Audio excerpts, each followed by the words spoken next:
Hey there, and welcome to episode 3 of the One Man's Journey podcast. Today, I've got somebody that is way more experienced than me on podcasts and way more farther down the line, and we'll be able to jump in and provide a lot of insight. This is a guy I've been following for a while, and he is fantastic. So if you haven't followed him, I strongly encourage you to do so. His name is Tony Salazar, and you can find him at Tony Salazar on pretty much all of the platforms. So I'll pass it over to Tony, and Tony, let's hear your story. Hey, Ryan, thank you so much for having me, man. Nice to meet everybody here. Tony Salazar on Instagram, Facebook, YouTube, TikTok, any of those platforms. The story, I'm not sure what the short or the long version is. How far do you want me to go back on my story? Honestly, man, wherever you feel is would provide some value for the audience. I know that, like I said, I've been following you for a while, and I've watched what you've put out there and how you promote yourself and how you show up on the daily, and it's fantastic. So that's the reason that you're here. So tell whatever story you feel is good, and if it runs a little long, we'll bring you back and tell the other part. So I'm all right with that too. All right. Well, I'll start. I think was the most important pivotal part of my story, which was, I was my father was a physician, and my dad died when I was 15 years old, and it was an interesting position for me because I was raised by a very alpha driven, assertive, intelligent dad that died when I was 15. So I had like a father figure for sure. And then at 15, no longer was here. So it forced me to like quickly grow up. And I was like quickly the man of the house. My mother still ran the family business, but it put me in a position. I was an only child that I was like the man of the house by like 15, 16, all through high school. So I was like given a ton of freedom, and I was very explorative. So I was already a very grown-up person by the time I graduated high school, put it that way. Right after high school, I fell in love with a sport called Brazilian Jiu Jitsu. So I ended up finding Jiu Jitsu, which is the biggest catalyst of my life. Like so much of my life still revolves around the lessons I've learned on those mats and the value I've taken from those mats. So if you really don't know what Brazilian Jiu Jitsu is, you probably have heard of it by now if you watch anything with Joe Rogan or UFC, but it's a martial art, and I argue that it's the best martial art in the world, but it's one that it's based on grappling, based on controlling an opponent, and based on live sparring every training session. So essentially, every time you're training, you are physically fighting with someone, not just drilling moves. And because of the nature of that, it forces you to be very confronted, especially in the early time of training, with the reality that someone can just physically control you. So you can walk into those mats like everyone does it, and you just get absolutely manhandled, suffocated, held down, choked, armbarred, humiliated, and every sense of the word. It strips you down to your basic one frame of ego where you have nothing to be proud of on those mats.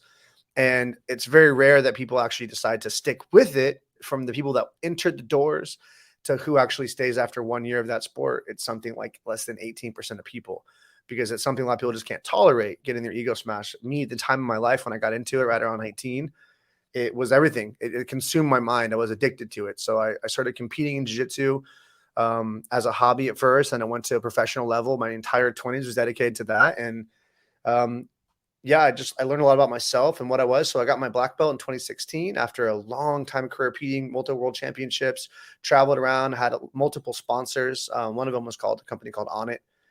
And it got me into video, which is the business I'm in now. So my sponsors required me to create content to provide to them to maintain the sponsorships. And so I didn't have any knowledge about video. So I picked up a GoPro, and then that wasn't good enough. So I picked up like my first like big camera, like a $800 Canon camera, which is a big deal for me at the time, and started recording myself training and, making YouTube videos and just doing what they were asking me to do. And shortly after, I was like, man, I have a knack for this, and I really enjoy the visual creation processes. So it gave me two things. It gave me a way to enter the advertising business. I learned how to leverage brand relationships and work with them on like the fitness model side, but it also got me seeing the dollar signs in the advertising business and seeing the fun of it. So you fast forward till now, I run a 7-figure media agency.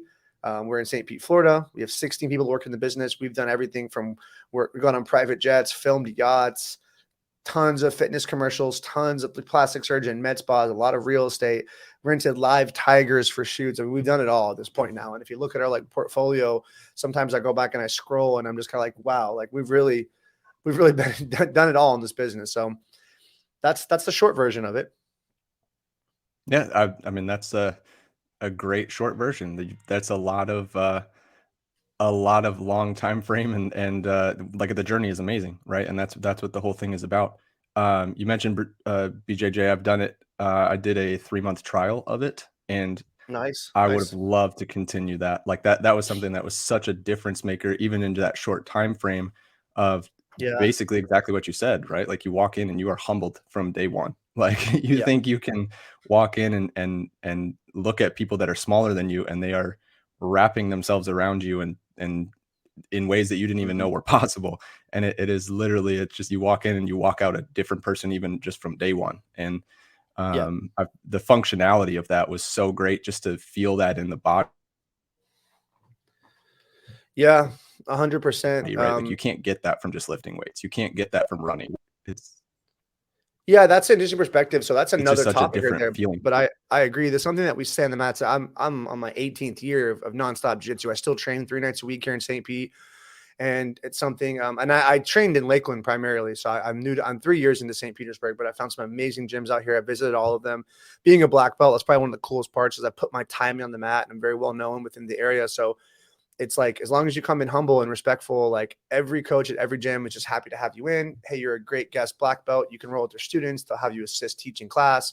So I've been able to like just visit so many of the local gyms here instead of having to just commit to one, which is really what's required as a student. You need to commit to one gym under one coach. But at the position I'm in, I've been able to kind of just like travel around with like a mat passport. And I love that part of it too.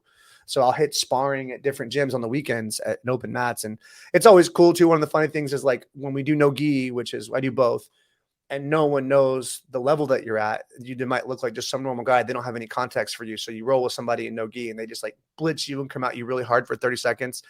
And then within that 30 seconds, they realize, what is this person? Like, why do they feel like this? So it's like, yeah, I've been training for 18 years. But to the strength thing you said, I talk about this all the time. There's a very big difference. And I'm a big fitness advocate. I love weightlifting.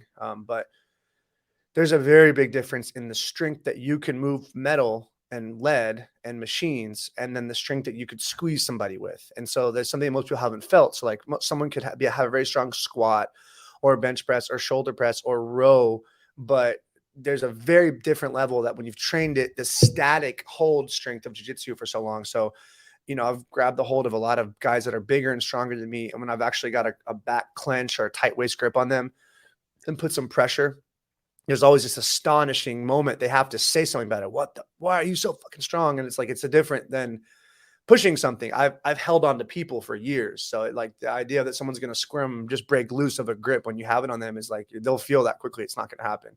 And it's amazing. Yeah, It's like, I heard Jocko Willink say it best, and I like to quote him a lot. He says on a podcast, actually, that, Jocko Willink is a famous Navy SEAL team commander, very respected, especially in the realm of combat and understanding all forms of combat.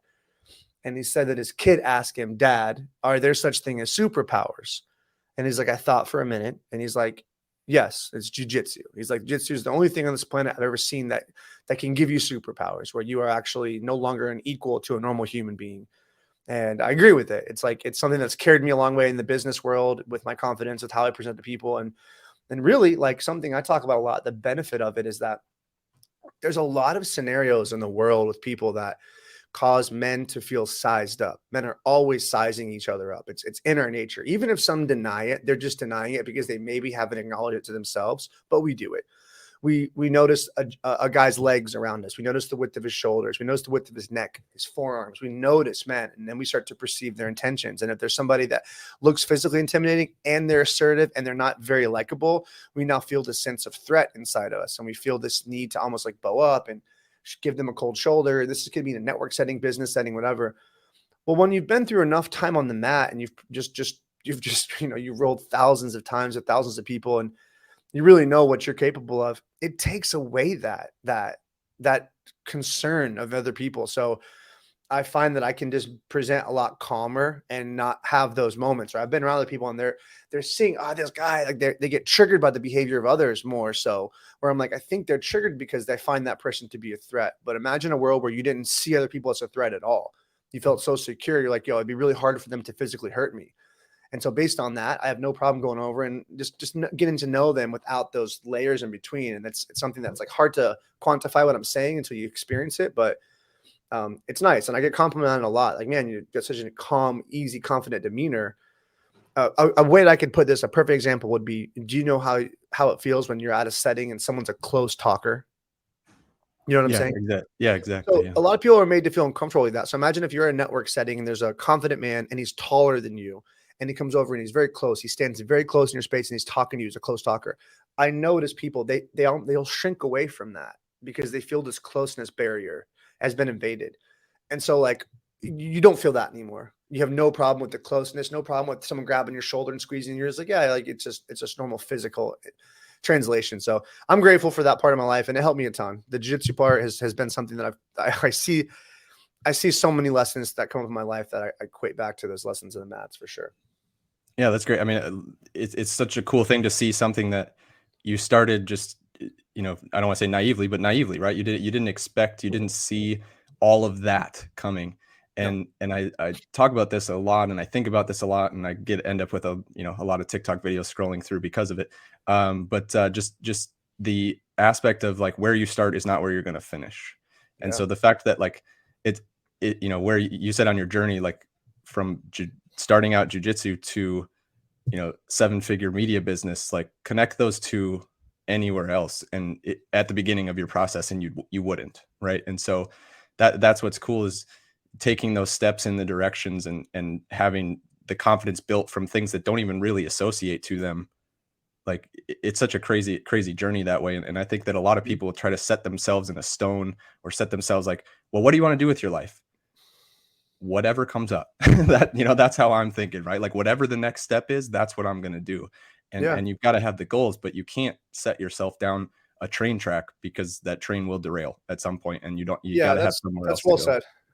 An analogy I think I can tie in, then you'll notice with me, Ryan, I equate everything in life to jiu-jitsu. So like my partner's always telling me that. She's like, man, everything you find the jiu-jitsu analogy. I'm like, it's just the lens I view the world through. But the thing that you learn on the mat that I think is the most effective as a man, like it does, if you get to the point of jiu-jitsu black belt, it's incredibly rare that you get there. 2% of people that train jiu-jitsu make it to that point. And it's based on level of application, not level of knowledge. So it doesn't matter if you know the moves, it's what can you do to a live resisting opponent. So it's thousands of hours, no less than 10 years to get to that point. It took me 12. And there's so much you have to go through to get there. But the lesson that I think that is the biggest you learn along the way is when you first come in, like you said, and you're getting very humbled, and you have those mat enforcers that you feel like there's nothing you can do against this person. No matter what you do, they're just going to keep beating you. All those challenges that seemed insurmountable, you slowly chip away and you realize they are surmountable. And then that version of you that couldn't beat that person, you realize if I just develop my body, develop my knowledge, develop my smoothness, my flexibility, my cardio, my breathing, I'm no longer what I was now. I'm another level above that. And so you there's this thing that's been instilled in me. And with all my staff, I can definitely see a difference, and I try to mentor them the best I can. But most of the time, people still have limited beliefs and what they think they are personally capable of. And I do feel I had a cheat sheet with that, where I'm like, because of what I was able to accomplish in jiu-jitsu and some of the victories, some of the wins, some of the comeback from behind wins at world championships, I just feel right now personally, I'm like, there's nothing that it's too great for me to do. I could be wrong with that, but if I believe it, I'll still operate with that sense of conviction at it. So when I see like a client, like for instance, I just signed a new business that I'm purchasing, and I set a goal yesterday that I want to have this business inside the new Tropicana field. And that's a huge goal for me, but I absolutely know it's possible to accomplish that. And I'm like, I'm going to do that. I'll meet the right guy at the right time. You tell yourself it's possible. So I think like so much in life, when I talk to you and with my podcast, the people that I speak to, probably the biggest thing people need to get is, like you said, you have no idea how life's going to pan out for you. And the version that I always like to end my podcast with is I say, hey, listen, just imagine if high school you saw you right now, got a glimpse of your life, like a download of your life, from everything to the woman that you're with, to the bank account, to the life you're living, to the physical fitness, to the way you dress, the friends you have, what you drive. Would he or she be proud of you or not? And mine wouldn't even believe it. Like mine wouldn't believe this life was real. So like the self-belief, the confidence, it grows with repetition like anything else. And then you start to really go, you hear something, you go, yeah, hell yeah, I can do that. Hell yeah, of course I can. So you don't know how the journey plays out. And I would have never imagined that it would have led me to this position that I'm in now. I can pick up as well, that we talk about being able to to do whatever you set your mind to or put a goal to, and know that it's possible and know that you're going to meet the right people. But on the flip side of that, I can sense that you also have a strong ability to say no to the things that you know don't align. And that is another thing that a lot of people don't recognize and Yeah. don't see in themselves. And they don't, they try to take on everything and they try to say yes to everything. But saying no to some things can absolutely set you on a different path, or the right path, or the right journey. Yeah, so if you follow my content, which I think you do, I'm a big advocate about this. I'm a big advocate. So this is something that I'm huge on, and like let's update a little bit more of my journey to get to wrap this point. So um middle of COVID, I married. I have a 5-year-old daughter. I was married, and me and my ex-wife got divorced middle of COVID, and we decided to leave our city we're in of Lakeland, Florida, and relocate and start over life separately. So I moved to St. Pete. She moved to Tampa. We shared our daughter 50-50.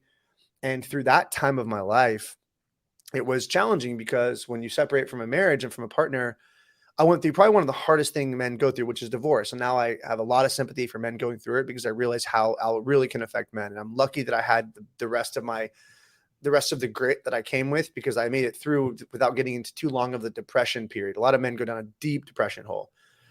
And what you do to fight depression is you seek dopamine, and you look for things that make you feel good. So that could be dating lots of women, doing drugs, going out, staying busy, always being with the cool things. So I moved here. I was able to find in a very high level friend group, the socialites of St. Pete, where there's yacht parties and mansion parties and endless rooftop parties and events and party buses going to this event. I just fell into that life. And about a year went by where it was the perfect distraction I needed to keep me from feeling the pain of the divorce. But at the same time, I just like woke up all at once, and I just looked around and I was like, what is this? Like, this is not what real life is, right? This is just pleasure seeking. So yeah, the season of my life I've been in since that point, which has been 2 years now, I'm very, very aware of how important no is. So, I mean, yeah, I don't party much. We just got back from a trip to Vegas, and it was fun. It was for my mentor's birthday, and the amount of partying that they were doing, me and my girlfriend just couldn't hang with it. We're just like, we don't do that. We don't drink much. I'm an early to bed person. I have no problem saying no. And it got to the point now where with all my guy friends, I've just let them know, hey, like, you guys know me, you know my life. I live a dad life. I live a very focused, stoic life. Like, you know what to not invite me to anymore. And that takes a lot to actually say that. Like, hey, I'm telling you now, stop inviting me. Some people get the FOMO too much where they still want to get the invites and they want to decide in the moment. I don't want to even get the invites. I don't even want to know what's happening. I'm like, no, don't invite me. I'm not going to be going out. Not going to be going out, with a bunch of single girls that we're running around and they're looking, opportunities. It's not where I'm at. So saying no is huge. And just really assessing, you have to just assess, like, what is it you want in your life? So like once you get clear on your goals and you go, okay, I know what I want. So for me, I know the amount of money I want to make. I know the impact I want to make. I know the amount of money for a big new motivator for me is how much I want the people that work in my business to make. I'm making great money right now, but I want the people that work within my organization to hit their 6-figure years. And so I'm focused on those things. And I'm like, okay, cool. Well, what are the things I need to do to make that happen? I need to stay in peak shape so I can present very well, look tip top in a suit or any clothes I wear, so people immediately see competence when they meet me in person. And I sell visuals, so I need to make sure my hair is always done. I look good. Number 2, I need to constantly study. Number 3, I need to be at the right networking events. I need to set a hard time that I'm going to leave, meaning networking events from 7 to 9. People go out from 9 to 11 for drinks. You already told yourself you're leaving at 9. You leave at fucking 9. Right? That's like, these are the things that I have set. And this discipline keeps you moving. And then if you can roll with that momentum, things start to really fall into place quickly. And then one of the coolest parts of it, Ryan, is that you'll see others how distracted they've gotten. So let's say like you're here and someone else is here and you operate like the stoic vibe and they operate like more pleasure seeker, saying yes to everything, doing whatever's fun in the moment. 6 months later, you'll meet them and you're like, you're still there? Like, you don't want to make them feel bad for it, but it does make you feel good to know, wow, they're still dealing with those type of clients. They're still trying to figure that one thing out. Why? Because they were hungover all weekend while I was working and studying all weekend. So I think that's a huge thing. It's not for everyone. That type of locked in life isn't for everyone, and burnout's real. People can hit it. But yeah, learning to say no to the fun stuff, like the temporary short time stuff, is a huge superpower that you'll hear the hyper successful talk about. Yeah, that was one of the biggest things for me as far as taking my power back was in 2021 when I did decide to quit drinking and make that decision and make it as a hard stop. Like there was Yeah. just, that was it. And Yeah. so after that, like, you recognize, and really I hadn't aligned myself with a bunch of people that did it really crazy anyway. So, you know, the old adage of like, you'll find out who your real friends are. Like, I never really lost friends because when I was here, it wasn't really that. It was just, you know, like I would have a couple extra at the end of the night that would turn into the long day the next day. And then you get older and then it's the long day 2 days later. And you're, you know, before you know it, you drink twice and you're missing half your week. And it was just like the amount of time that I regained from not having to go to the liquor store and buy, not having to bring it home, not having to put it in the fridge, not having to take it out, not having to drink it, not having to plan my day the next day for half of the day because I knew I'd feel like crap until 11:30. Like the Yeah, amount of just sheer time that it opens up for you by just saying no to one thing. And it's been in such an enlightening thing. It's been like I've been able to just say no to more things and like feel the reward of that, right? Like not well, doing the yeah, it's things that that don't positive align. feedback loop. You say, "Oh, wow, I said no to this thing and it led to this good thing. What else are no's?" And the no's are huge.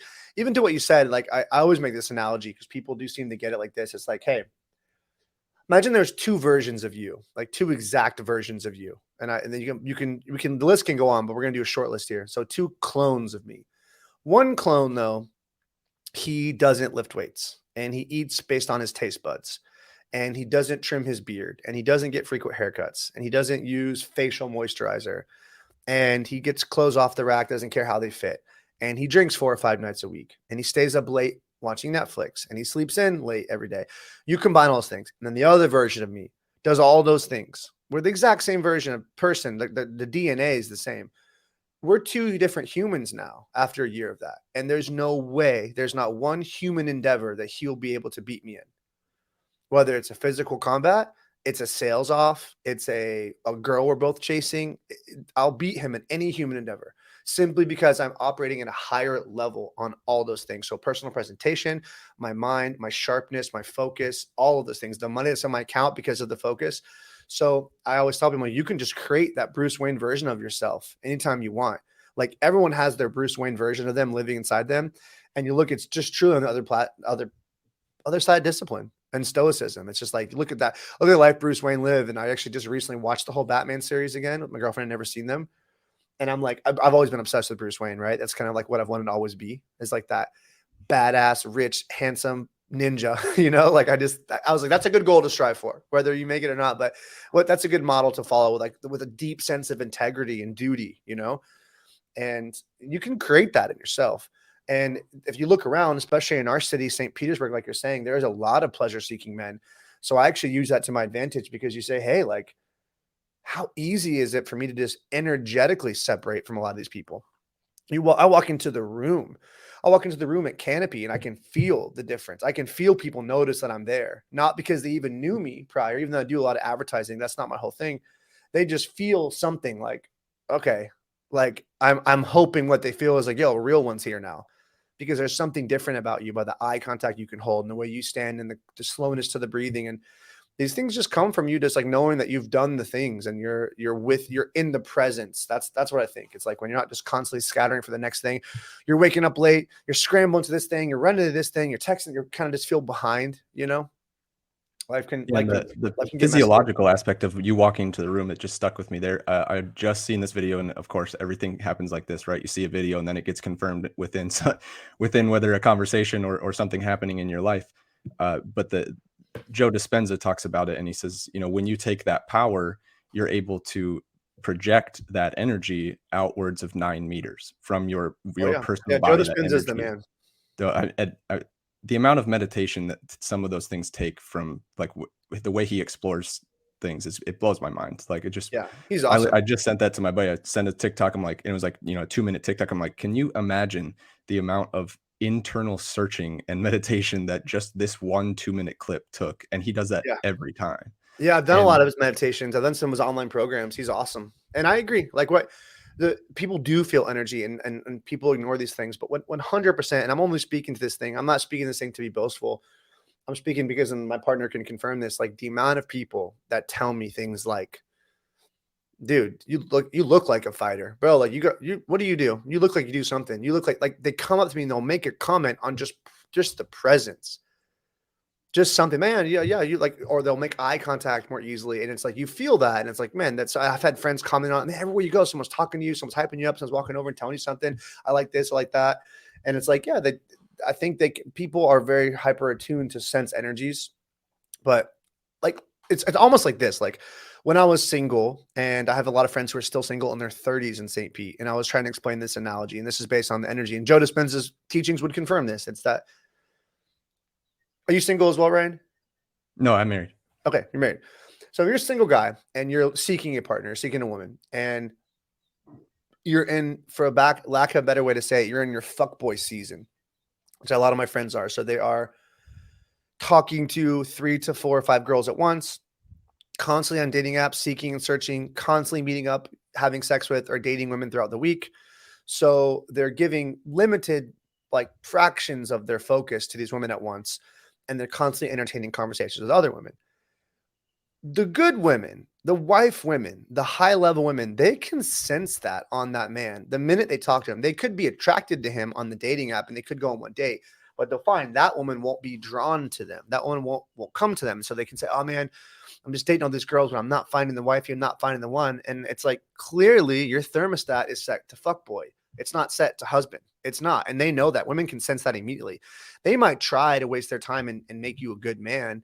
But realistically, what happens is the minute you go through a little bit of celibacy, you go through a little bit of pleasure, stopping, and you start to operate in that Bruce Wayne mode that I talk about all the time. It won't be a month or two for the energy shifts. You're at the grocery store, and all of a sudden you both just look up at the same time, make eye contact, and you're drawn to a person. They're drawn to you, and you don't know why it is, and the conversation just flows, and it's easy. And then before you know it, they're single, they're looking, but you're like, it's the energies that brought you together, because they feel that when you're in the room, versus the same way a woman can see a man that they can find very physically attractive and say, he's very good looking, but he just looks gross. He looks dirty. He looks sleazy. They feel that on them. And it's not just between men and women in a sexual setting. It's between men that do business together, men to men that want to make friends with each other. This is like this with everything. Our energies tell everyone what they need to know about us. And it's actually, I mean, obviously like we said, we've never met in person, but we've been kind of engaging on social, and I, followed you on social, and dude, it works through that too. Like just the difference in, the attitude, the stature, the posture, like all of that shows through and blatantly in your content. Like it's there, right? And so all of that, that energy changes your physical appearance, like you said, as well. As it's just such a different feeling, and that's something that I've approached as well and felt as well. And not necessarily in the sexual aspect, but just like what you said, walking into a room when it's different. Like when you walk into a room and I'm good with the water, and people look at you like you're at a bar. Like, what do you, like just that conversation. And like the waitress comes back and she goes, are you sure you're good with just the water? Like they always have that second question, and you're just like, yep, I'm good. And they're just like, okay. And they take the energy and they walk away. And so, and you have like a drinking problem and you had a reason you had to stop. Like, oh, you must've had a problem. Yeah. Right. Just, yeah. Make my life better, Yeah. It's the only thing that you have to explain why you don't do it, not why you do it. Right. Like to that note as well, one thing that I want anyone that sees this to understand is that the best way to say no is to say no completely unapologetically. And so you'll learn to stop explaining yourself why it's no. There's no explanation needed. It's just a no. And that's how I am now. Nope. It's usually like I'll do it. Like if you say no, or if you say nope, there's a different tonality there. And so I prefer the nope a lot, because the nope doesn't invoke such a confrontation, but it's kind of clear, like, nope, I know what I'm saying. I know I'm saying no, right? So they're not going to ask you what's up. No, good. But when people try to hyper explain and explain why it's a no and tell you the long story, it screams, I need validation. I need you to approve of my decision, and I need you to support my decision. What if they don't? So by not being concerned how they're going to perceive your no, you immediately have taken more power and more status back too, So there's a lot to that. There's a lot of development that goes into that. Just the confidence, right? Like when people will DM, and we have the course you see, 7-Day Social Branding, is an online course that I teach, and teach people how to get on video and speak with confidence, speak with presence, and get their true personality on video. So a lot of it is personality coaching to learn to get that true personality out onto the camera. And then the other half of it is the actual logistics of how to shoot videos with the cell phone, how to light yourself, mic yourself, and then what to do with that content to grow a personal brand. But one of the things we talk about all the time is they'll say something like, I just want to come off like you on camera. And I'm really honest. I'm like, I wish it were that easy, but this is a combination, like I said, 18 years of jiu-jitsu and a lot of personal development that gets to the point. But you do get to the point where you're like, I just don't give a shit. When you don't give a shit because you know so much of who you are, it comes off more confident in person, you know? Yeah, and that first time or the first few times that you just, like you said, just say no without the explanation is some of the most uncomfortable times you'll ever have in your life. But Yeah, bite at your first. damn tongue. And sit in that energy. That energy is like weightlifting for you. So like the still, dead, silent energy, it's beautiful because you can learn to tolerate that through repetition. So like if you took someone in the gym and ask them to squat 225 and they don't really squat much, and maybe they can press the weight, they get 3 hard reps in, they're really sore the next day. And if you ask someone to sit in a sales call and you say the price of your service, and then you sit there dead silent and not say anything else and let you all just soak in that moment, it's hard for people at first. After a while, the more you learn to tolerate the silence and the needing to say nothing, the more power you take back, because then they're squirming in it, and it removes their confidence. And there's a lot of other cues like that. Like another really good cue is if someone's ever in a social setting and they try to make like a joke on you, or like, I don't know if you've seen this before. I make content like this, try to joke on you. You just act like you couldn't hear them. And so you ask them to repeat it. And by the very nature, jokes require timing. So now the timing beat is off. So now it's not going to hit the same way. So, well, I'm sorry, I didn't hear it. What was it again? They'll say it again. And you're smiling like, oh, I don't get it, man. Silence. Let the silence sit. You've taken power from them in that way if they try to put it on you. And there's little things, but this silence is huge. I don't get it, man. You just kind of wait. Like now they have to explain why you don't get it, what they meant, what they were trying to say, why they were trying to say it. And there's so many questions to be answered there that you just go, oh, never mind, my bad. And they'll shrink. Oh, fuck. And then that's the way you can be like, I'm not the one, boy. I'm not the one to try that with, you know? But learning to sit in the silence comes with that confidence in yourself. Like, I don't need to say, people that have to fill the room with talking with when they just don't know what to say. Elevator. Just talking or music or TV or Mhm. just something has to be there. It's super evident and super like you can see it. And it's just like from sun up to sundown. It's like, don't put me in a car without it. Don't put me in a room without it. Don't turn the TV on and, I don't enjoy have my silence quite a bit. Oh, it's like, it's super important for me. And there'll be days where I'll just go even into the gym, not play music in my headphones, but have like the noise canceling on and just be there. Yeah. And Awesome. you don't have to have like drilling words into your brain, and you can just like especially when you're repping out physical, because you're activating your entire body, right? Including your mental part of it. And so you're able to just like really dive into those thoughts and really like flesh out stuff that you wouldn't normally be able to flesh out because you're so concerned about, I got 3 screens in front of me, right? So like you're concerned about what's going on in this screen, plus the cell phone. Like you've got it all in front of you at all the time, and you're able to just like get away from that. And it's just you in the mirror and the weights. What gym do you go to here in St. Pete? I just go to Planet Fitness because we travel quite a bit and they're available everywhere. So it's just like an easy access for me. And I'm not a bodybuilder, so I don't need, a lot of the stuff that comes with it. But, that's just where it's been. And it's like, put me with a bar and I'll figure out a way to make it work. A couple months ago, I did 30 days of Thor. And I don't know if you've seen that Chris Hemsworth workout he does with the barbell. It's like 8 or 9 different exercises, and he does 10 reps and 10 sets. It's just like a massive, like test your limit kind of thing. And I did it 30 days straight. So it was just me kind of like proving to myself, one, that I could continually do the same thing every single day. And like not get like, even when I'm bored, show up and do it. Sure. And like when you're sick of it, you show up and do it. When you're sore, you show up and do it. And it's like, it was just that mental test for it. And then it definitely created some imbalances, obviously, when you've got the same thing every day. But like, I used to hate lunges, and then I did 30 days of them, and now I really hate lunges. So, just kind of proved that. But what you just said was like one of the other great takeaways. I'm just tying it into the lessons that I learned in jiu-jitsu, right? Which is that type of like, you still got to do it mentality. So like once you're competing on a competition team, you're now responsible for the training of your teammates. So you have your own training to do, but you are a training partner for others who want to win some titles and win some matches and go accomplish their name. And we need bodies in the training room to give each other hard rounds. And you need to be at your tip-top shape, hydrated and well-rested to give your training partner a hard round. If you come in hungover a day and your training partner is whooping your hungover ass, he goes to a world competition and meets a guy who's like in shape, he hasn't felt that all training camp, and he's going to be like, whoa, that guy's level was higher. So we all had this ethical duty to each other to stay in tip top shape and stay conditioned and stay hydrated and just stay ready to rock. And there's many days, bro, where it will be a Sunday morning, that alarm goes off and you did not want to go in on Sunday to do training.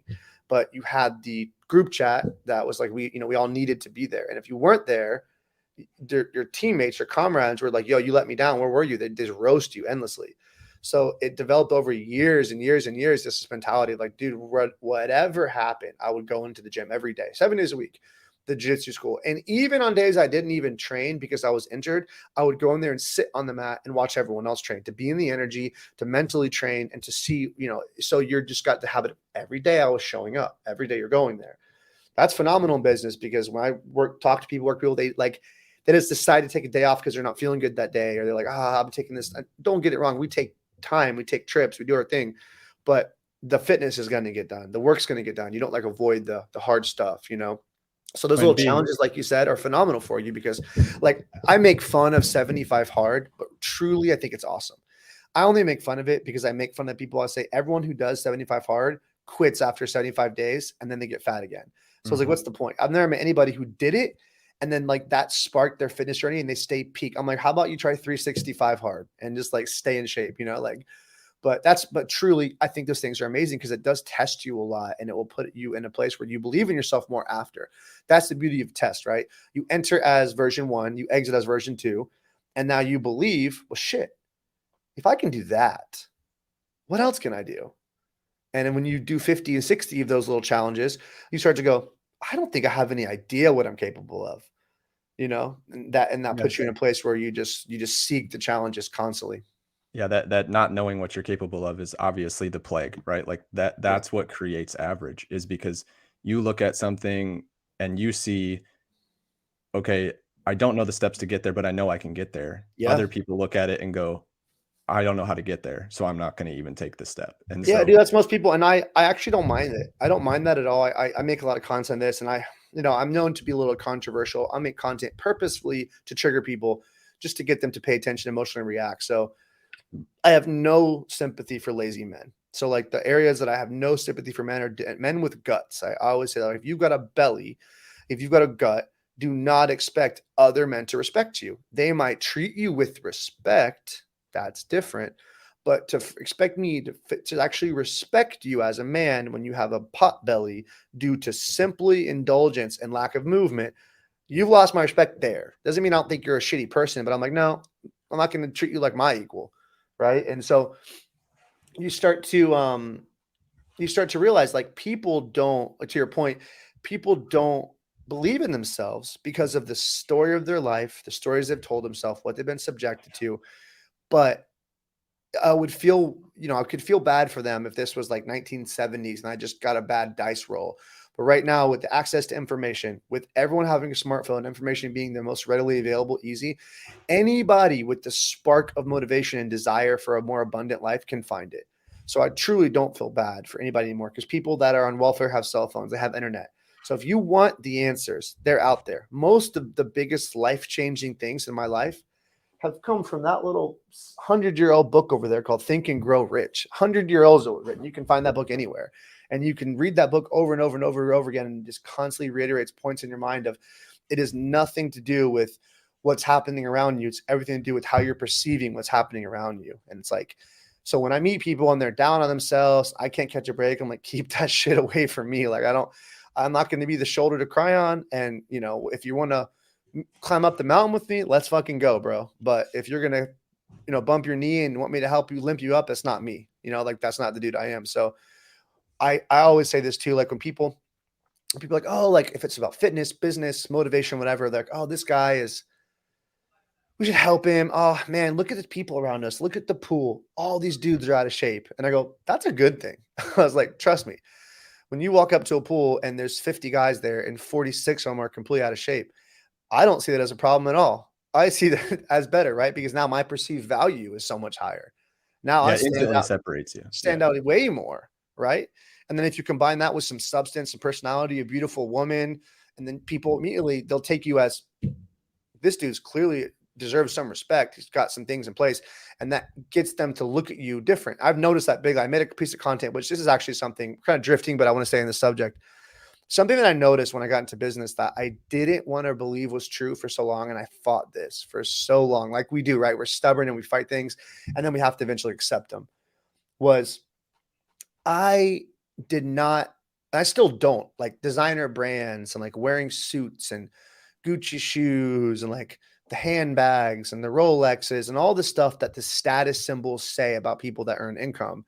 I thought was very silly. I was like, what a stupid investment to spend $17,000 on a watch or spend $2,000 in your wife's purse or all these things like that. What? There's so much better things to spend money on. I'm happy in wearing shirts from the mall, which is, I still wear shirts. I'm like built basics. This is nothing crazy. But when I went out and got last year, I got 5 really nice tailor fitted suits, all different colors. I started dressing better, started getting some nice style looking designer watches. They weren't even brand name watches, all less than $200, but they looked really nice.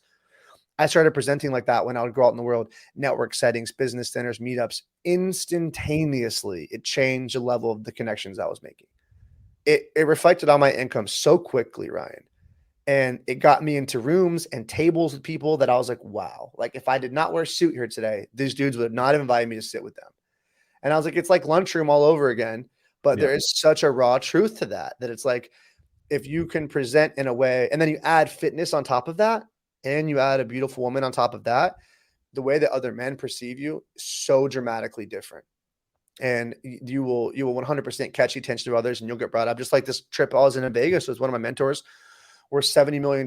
He spent like $240,000 on a trip to Vegas for 4 of us, and we all covered our own flights and hotels. The money he spent was just like dinners and limos and security and VIP bottle service. And like, it was an incredible experience. There's 3 billionaires there at this experience. And I was just kind of looking around. I was like, I would not have been invited to this if I wore a tank top every day and tennis shoes, you know? And it's like, there's a part to that where I want all young men to grasp this. I always try to tell them, and it's like, you really do have to look the part to be seen, unless you're like the Mark Zuckerberg, who's just so good at one thing that you can say, fuck you, look how good I am. And then you can wear the sandals to the boardroom and get the $20 million check. But that's very few. Most people, you need to play the game a little bit, you know? Yeah, and then playing the game will make you perceive that you are better at that one thing than what you actually are, and 100%. that's because it's not, like, and I mean, there's hundreds of songs out there, right? Like, hundreds of music artists that say it. Like, it's not how good you are, it's how good you look, right? And that one sticks in my brain from an NF song, who's been kind of, if I'm listening to music, that's I love kind of enough. where I'm at. I love enough so much. Man, we went to Orlando and it was fantastic. That's one of my top workout when I play music in the gym. His albums are like one of my favorite things to lift weights to. It just gets me hyped. So I love his music. Like super hard, but he's also like singing about the real stuff too. Yeah, he's not singing about the truck that he lost or whatever, the country music stuff. He's singing about real stuff. So but just sayings like that stick. And really what I would want to say is if you're grasping on one thing, or if you're worried about where you're going, just stick to one thing and grasp on one thing and get really fucking good at that one thing. Yeah. And just let that one thing carry you into a different position, a different platform, a different move, a different room. And then watch how people react, because you're in that room and you're really fucking good at that one thing. Yeah. And I'm watching you, just briefly on your story, you got really fucking good at jiu-jitsu. And now that you walk into a room and people go, man, that guy's really good. You got really good at the branding. You got really good at the production. You got really good at the videos. Like, all of those were the one thing at that time. Yeah. And then you were able to expand. And so I have a tattoo in the back of my left calf, and it's Moroto Musashi. He's a famous samurai. He wrote the Book of 5 Rings. It's actually a tattoo that all my friends say is their favorite, because it's this big badass black silhouette samurai standing with his head down and the blood dripping sword. And it's my tribute to the martial arts. And there's a symbol behind him. The symbol is called Shoshin. And the Shoshin symbol means it's like the beginner mindset. Like, you always look at things like, I have more to learn. I have more to learn. But Musashi was famous for one quote. It's actually something Joe Rogan has tattooed in his arm, is this quote. And this quote is so translatable. And this guy was a 16th century samurai and understood this back then. And the quote is that, when you know the way broadly, you'll see it in all things. And so the translation is like, once you've mastered anything, one thing, you now have the blueprint and the path to mastery at the next thing. So if you become really good at jiu-jitsu, like for me, I felt like once I achieved my black belt, I knew that I'd separated myself from 98% of the people that do jiu-jitsu in the world. I knew that I was part of an elite level now. And besides the jiu-jitsu population, I knew like 99% of the people in the world I could physically put unconscious without them being able to stop.